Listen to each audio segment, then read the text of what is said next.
Okay, it's recording, and today is Friday, November 28th, and we're going to try to pick up from where we left off yesterday, some of the things from yesterday that you said you wanted to mention. Play back a couple of phrases there so I can remember what we ended. Sure, I can remind you. We were talking about Holidays. holidays and Jewishness and your mother. Yes. Well, now let's talk about my mother. You Okay. didn't get to know her. Mm-hmm. In appearance, she was a beautiful woman. Mm-hmm. I mean, a beautiful woman. And forgive me. She was one of the most important persons in my life. And I loved her very much. To me, she was the most outstanding person I could meet. She used to teach us kids about the holidays, the Jewish holidays, explain everything about them, and in her own manner did a magnificent job. And she was one of three women in my life. What else can I tell you? So you used to celebrate all the holidays at home with your mother? Yes, yes. Well, when she was living in Akron, I was living in Cleveland. That 35-mile run was nothing for me to get back there with her when she needed me. Mm-hmm. And she needed me several times. My dad was a sick man, and I was the closest one there. And I'm just sorry that you didn't have the opportunity of meeting a brilliant woman. Mm-hmm. What else? So, you said you're sorry that I didn't have the opportunity to meet her. Someday Brandon's going to have kids, and probably Ryan will have kids too. I don't know. Probably. They might not have the chance to meet you. So I'll probably be saying the same thing to them. I'll be saying, I'm sorry that they didn't get a chance to meet you, but they're going to at least get a chance to see you in this video. So we're talking about your great-great-grandchildren who might not be born for another 25 years. I have to go in there and get my other hearing aid. Okay. You want me to get it? I left it either over here at the table Uh-huh. or back on the table where my bedroom. Okay, I'll go get it. Let me pause this. And Okay.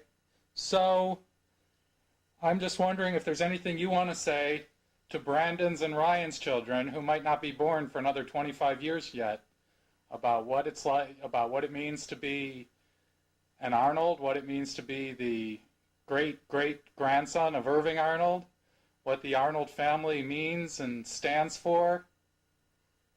well, we were all very family conscious. And it was my lot to have my first own home. I enjoyed my mother and dad, may they rest in peace, enjoyed coming over to my house.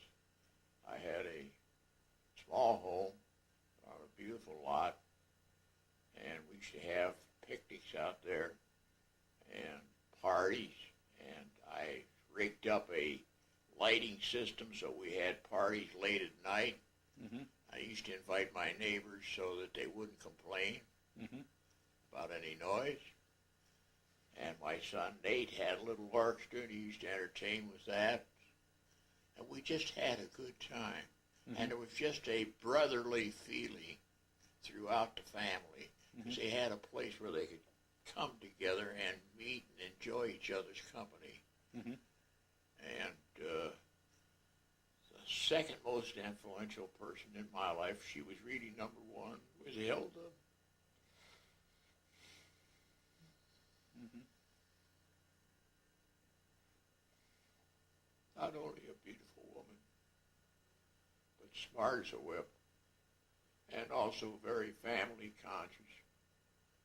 And we had a relationship between us that could never be duplicated. Mm-hmm. What more can I tell you? You want to talk about when you met her? How you guys met?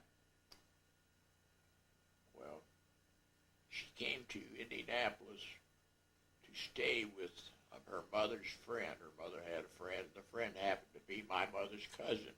It's all tied together. Mm-hmm. And this first night she came in, they didn't have a date for her, so they asked me to please take her out. And I said I'd rather send my older brother out. I had my own stable of women I ran around with. But I couldn't get anybody to take her out that night, so I took her out. And boy, we looked at each other, and the sparks flew. And I lived with that woman for 59 years. And only God knows what responsibility, the love, feeling for each other. I was someone for her to lean on. As I say, my dad was a very sick man. My mother, God bless her, was outstanding. That's the only thing I can think of. Go ahead. Mm-hmm. So you and Grandma met in Indianapolis, and she was still living in Cleveland then, wasn't she? Yes. So did you used to come up? I used to come to Indianapolis. From Indianapolis to Cleveland. Train left on Saturday night at 11 o'clock.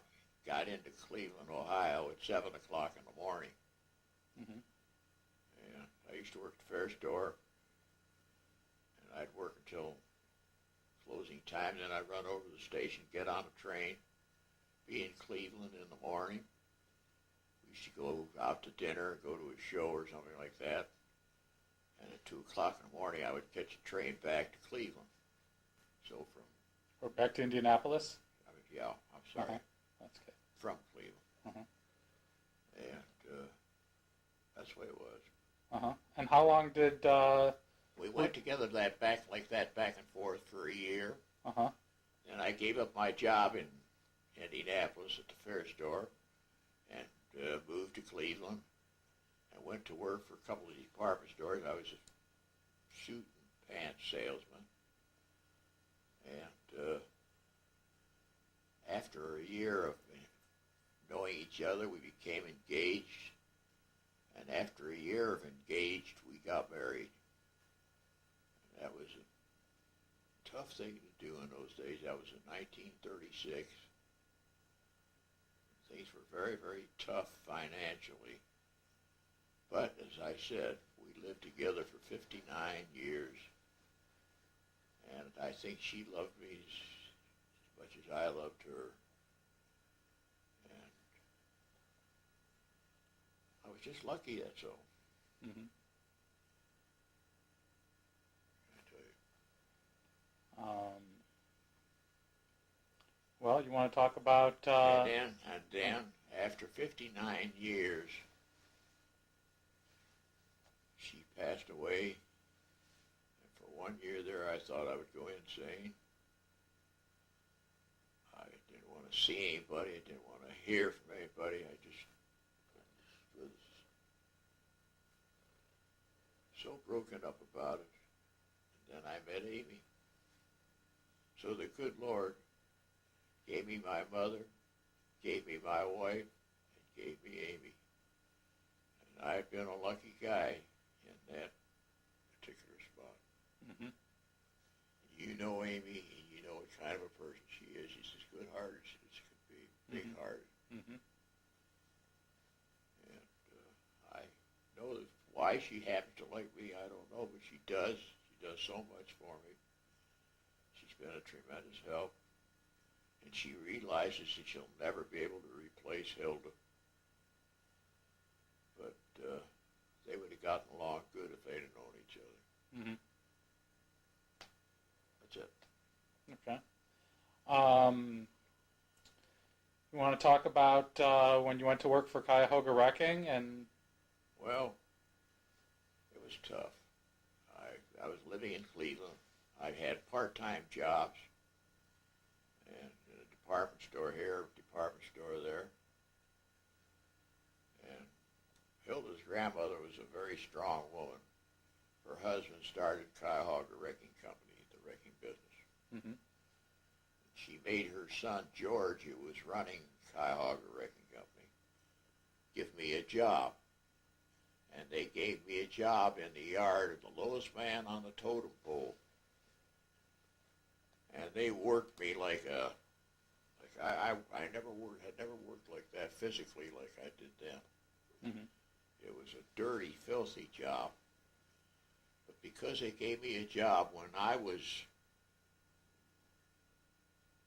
first married and needed help, and they gave me a chance to work for them for $18 a week, I decided that I had to stick with them. Mm-hmm. And as I kept working there, I began to fall in love with what I was doing. Mm-hmm. And that was very, very important to me. I loved what I did. What did you love about it? What's that? What did you love about what you did? You said you loved what you did. What was it about the work that you loved? Never realized what it meant to be a physical worker. Mm-hmm. As I say, I was a clothing salesman in a department store. Mm-hmm. I saw how I got out into the field. I saw how these poor guys were working for their dollar. And I started to figure out shortcuts and ways of doing things, doing it without the boss knowing about it. I thought he didn't know about it, but he did. And they started to advance me through their organization. Mm-hmm. Within a very short period of time, I was in charge of everything. Mm-hmm. And you don't do that easily. You have to earn it. You have to work for it, but you have to appreciate it, see? Mm-hmm. And it meant a tremendous amount to me and my relationship with my fellow men. Mm-hmm. And, last night we watched that special on men in the wrecking business. Right. And the scrap iron business. Mm-hmm. And that's exactly what I wanted to get into. And I worked hard to do it. And I went to night school 2 or 3 nights a week in Cleveland.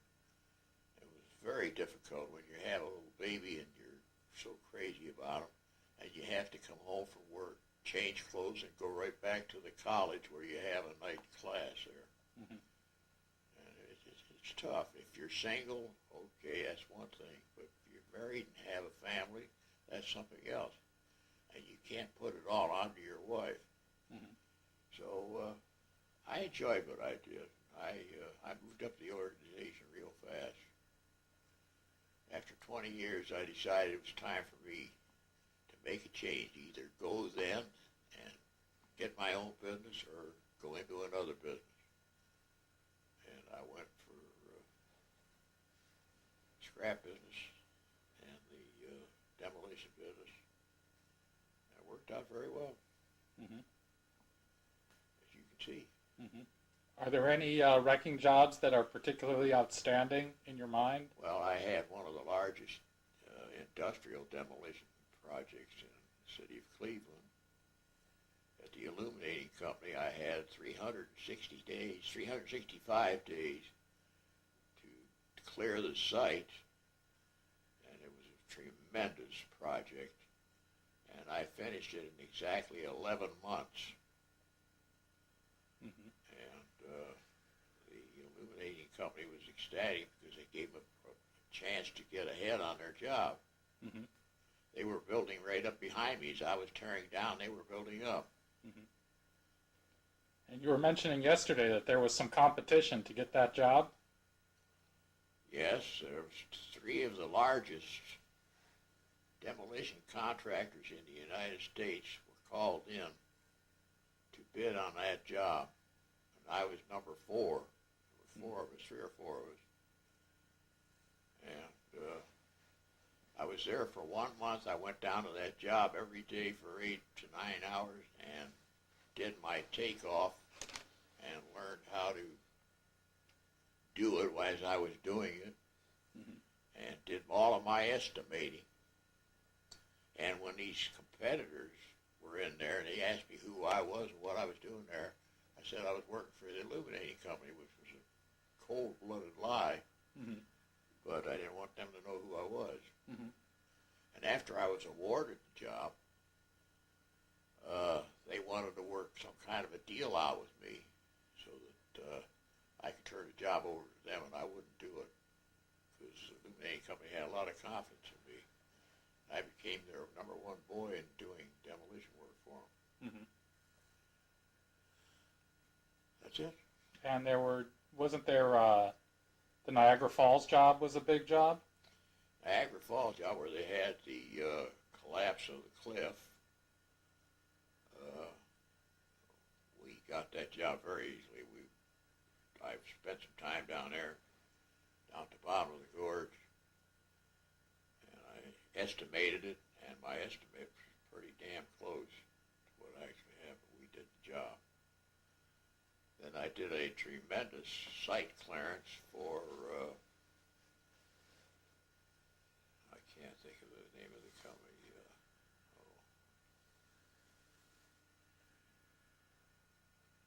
I'm sorry. Oh, that's okay. You can tell me about the job without the name of the company. I cleared a 22 acre or 28 acre site up in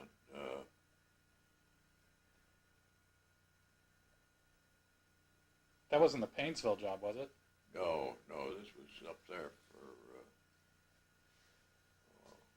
I feel terrible, I can't remember. Oh, that's okay. That's okay. Let's talk about something that my dad started to bring up yesterday when he was talking about when you were growing up in Indianapolis, when you were in high school, and what it was like to be Jewish there, and what it was like encountering anti-Semitism. Go ahead. Let me tell you something. There was a lot of anti-Semitism there. Indiana is a state for the original Ku Klux Klan from Indianapolis. And my cousins and I were going to the school with very few Jews. And we weren't liked. We didn't do anything different than anybody else. But we weren't liked because we were Jewish. And it wasn't the kids I was running around with. It was their parents that was teaching them that Jews are no good, Jews are this, Jews are that. We had never had any trouble. They used to call my cousin Irving and I the Fighting Irish when we'd go to a dance or go here or go there or party or whatever. But we lived through it. We made it. That's all I can tell you. Okay. Let's see. Want to talk about Union Carbide was the okay. name of the company I was talking about. There you go. Okay. They had plants all over the world. And I did 90% of their work in the United States. Because they always had something being torn down. We were their number one boy. And they had the job up in Sault Ste. Marie, Michigan, which I did for them, clearing the site of 28 acres. Tremendous job. And from that, I went to a job in Painesville where I took 2.5 years to demolish, which is almost unheard of thing. But we did the job as they wanted it. They were very, very pleased. That's the way it went. You want to talk about some of your travels, some places that you've been to, and what you remember from Mexico or Europe Well, or Israel? Grandma and I went to Mexico after I had left Cuyahoga Rigging Company. We went there for 2 or 3 weeks, had a great experience down there of traveling through the country. Then our next trip was to Europe. We flew from New York to London, from London to Amsterdam, Amsterdam to Paris, from Paris to Venice, and from Venice to where the Ponte Vecchio is, Rome? in Italy. The Vatican? Vatican is just outside of Rome, Mm-hmm. but I was at the Vatican. Mm-hmm. I was absolutely impressed, no end, when that little Pope got up on that balcony up there and made his speech. It was beautiful. Mm-hmm. I didn't have to be a Catholic to appreciate Mm-hmm. something like that. We've been to Israel, been to Hawaii, been through Canada. Average man hasn't done that much traveling. I was Right. very interested in doing it. Fortunately, I was doing well with the demolition work, Mm-hmm. so I was able to afford it. It all goes back to my mother. Mm-hmm. What a woman. So, did she? You said that that they enjoyed coming over to your house. Did your parents let you know that they were proud of you and that they were happy with Well, what you're doing with your life? my mother let me know. My dad, we got along well, my dad and I, Mm-hmm. but there wasn't the kindredship that I had with my mother. Mm-hmm. She was something else. Were there ever things that you did that upset her, or that you had any disagreements with her about? Oh, just like any mother and son, I guess, Uh-huh. would have a little, but I never let it mean much to me because I overlooked everything else except the type of woman she was. Mm-hmm.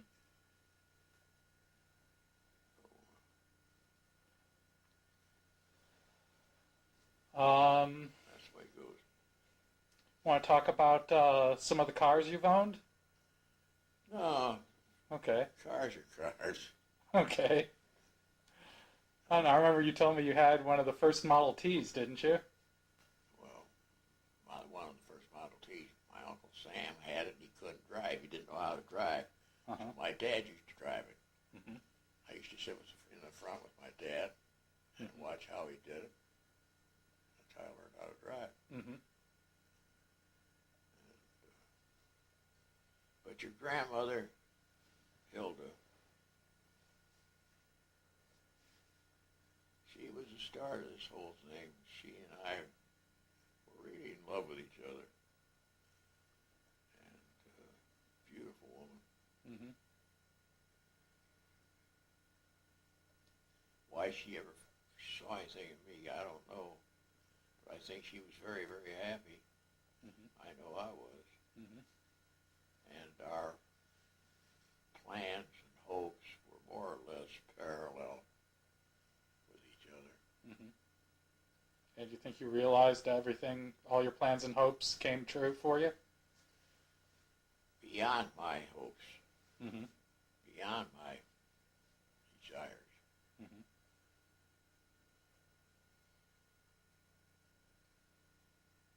I like to live well. Mm-hmm. And I like my fellow man, even though I'd get in arguments with guys that I was in competition with, everything else. Well, I was like I was like other people in the population. And then, of course, I met Hilda, and then she became pregnant, and we had Nathan, and he was absolutely a beautiful baby. He Mm-hmm. was a beautiful baby.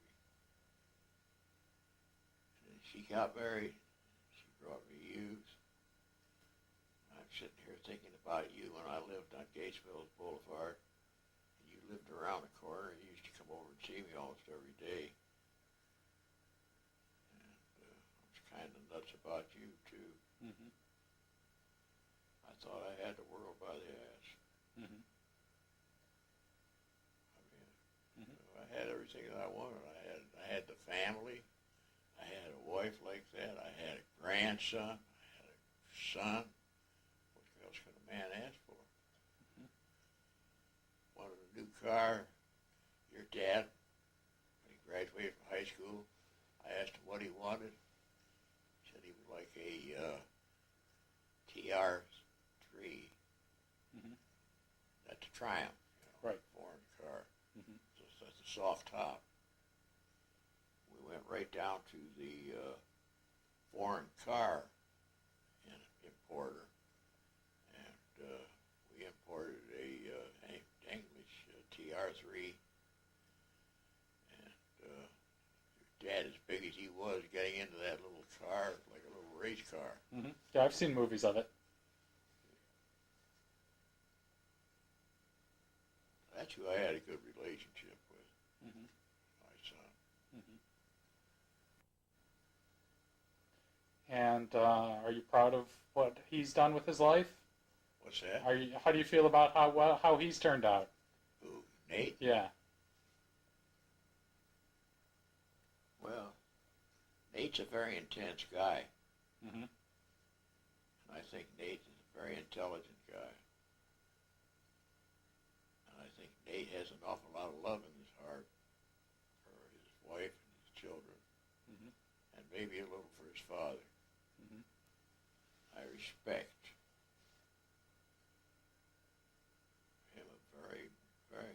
respect him very much for what he's done, how he's done, and the way he brought his children up. There was one little slip there. It should never have happened, but it did. We've overcome that, I hope. That's the way life should be. Mm-hmm. You make a mistake here and there, but you try to make up for it later. Mm-hmm. That's it. Okay. You want to talk about when you met, when my dad introduced you to my mom and told you that this was the woman he wanted to marry? What you thought about her? Well, your mother, first time I met her, they lived around the corner from us. Your dad didn't meet her until he went to Ohio University. Miami University. Miami University, I beg your Mm-hmm. pardon. And I remember he said, I'm bringing home a girl I met in school, lives around the corner from us. She come to dinner. I said, sure. Grandma said, sure. And your mother was very thin and a beautiful woman. Your mother's a good-looking woman, Mm-hmm. with that coloring. And was very impressed with her. And her father was somewhat of a strange guy, hard for me to get along with him. Mm-hmm. Whatever his notions were of he and his wife and his family and his married life, I could never tell you. Mm-hmm. And they didn't exactly, I'll use a comparison again, run parallel with Mm-hmm. our way of thinking. But we got along. I got Mm-hmm. along with Harry. Harry could be nice guy in the world. He'll throw his arm around you and give you a pat on the shoulder or on the head. He was a nice-looking man. But Harry was always jealous of somebody else. Mm-hmm. He wanted to be top man. And I can't blame him for that because I always wanted to be top man. Mm-hmm. But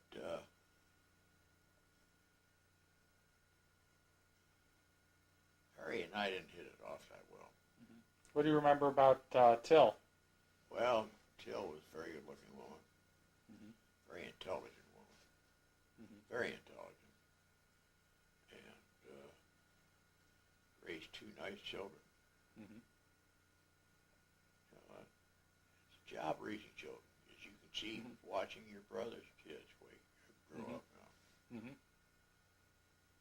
But Harry and Till were all right. I Mm-hmm. enjoyed them. So you think if, let me ask a personal question now, personal for me. If I find the right person at this time, and let's say I get married 41, 42, maybe a woman who's a little bit younger than me, Think I still have time to have kids? Or you think it's too late for me? You know, at age 45, 45 is the cutoff. Mm-hmm. After 45, you don't want them. Mm-hmm.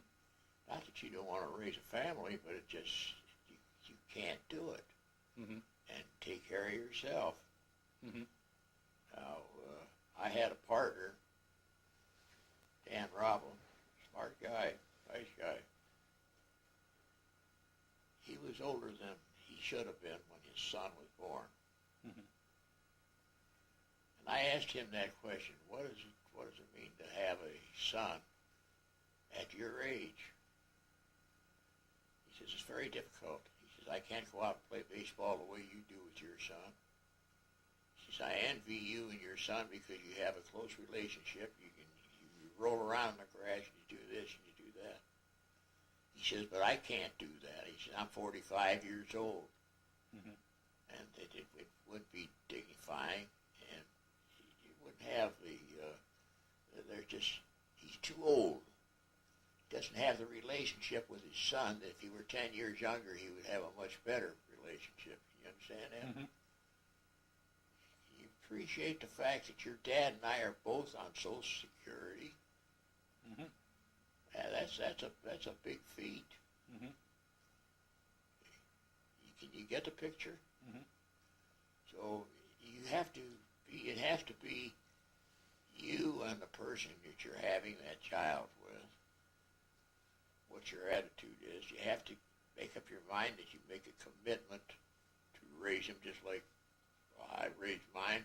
I was 24 years old when Nate was born. Mm-hmm. Today I'm 89, he's 65, he's going, we're both on Social Security. Mm-hmm. You asked a question, that's the answer. Mm-hmm. Okay.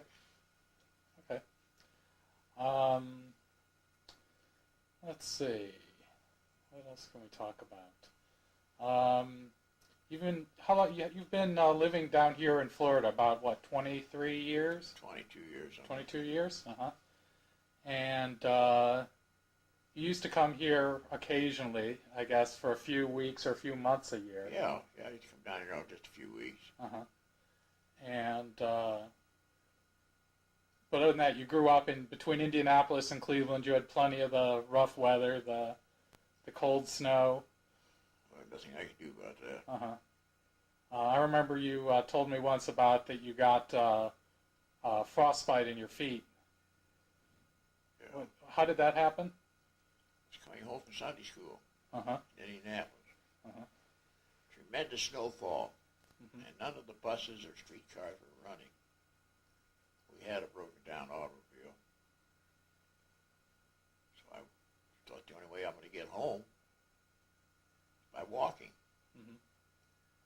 I started to walk home from Temple to where I live, which was an extra long walk, and the temperature was below zero, and my feet froze. Mm-hmm. There was a man shoveling snow. I got near him and I started to cry. I said, help me, my feet are frozen. Man picked me up bodily, Mm-hmm. took me in his home right there, went out into the snow, got a or a bucket of snow, brought it in, put my feet in that bucket of snow, and rubbed my feet to get the blood circulating again. Mm-hmm. The blood actually stood still, wasn't it? Mm-hmm. And took about a half hour to thaw him out. Then I gave him my phone number. My dad and my brother came over and they walked me home. It was only a couple more blocks. I could have made it if I'd had any kind of a break. Mm-hmm. And my feet have bothered me ever since, but not that badly. Mm-hmm. And so you used to be okay though with driving in the snow, and I guess you used to shovel snow at when you lived on Revere Road. Yeah. You had to shovel it there. I'd like to see what we've done. Okay. Just a little bit of it. Anyway. Sure. Let me pause it here.